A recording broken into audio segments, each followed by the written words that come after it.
নমস্কার, আমি দীপক কুমার মুস্তাফি। আপনারা দেখছেন বার্তা হরিণঘাটা। আজ হরিণঘাটা বন্ধু মহলের পরিচালনায় এবং নবতরুণ সংঘের সহযোগিতায় এক বিশেষ রক্তদান শিবিরের আয়োজন করা হয়। শিবিরটি করা হয় বিডিও অফিসের সামনে হরিণঘাটা নবতরুণ সংঘের মাঠে। রক্ত সংগ্রহ করতে আসে কল্যাণী এইমসের মেডিকেল টিম। এদিন 20 জন মহিলা সহ মোট 56 জন রক্তদাতা রক্তদান করেন। জানা যায় সঞ্জয় সরকার, ডাকনাম কৃষ্ণ, এর স্মৃতির উদ্দেশ্যে এই রক্তদান শিবিরের আয়োজন করে। এটিই তাদের প্রথম রক্তদান শিবির। রিপোর্ট দীপক মুস্তাফি ও গৌর ঘোষ।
আচ্ছা, আপনারা একটি রক্তদান শিবির আজ করলেন। মূলত এই রক্তদান শিবির এই সময় কেন করলেন? মূলত আমরা গত বছর 17/5/2024 আমাদের কাছের বন্ধু সঞ্জয় সরকার, সে আমাদের সঙ্গে প্রাক্তন সম্পাদক, তার স্মৃতির উদ্দেশ্যে আমরা একটা রক্তদান শিবিরের আয়োজন করলাম।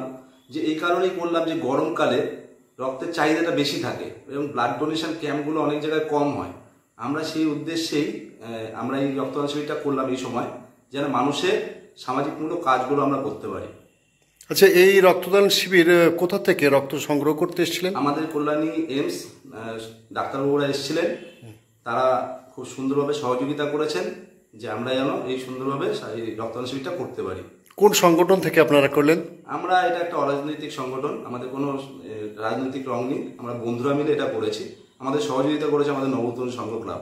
কোন কোন কোন জায়গায় হয়েছে? আমাদের এটা হরিণঘাটা বিডিও অফিসের সামনে আমাদের নবতরুণ সংঘ ময়দানই হয়েছে।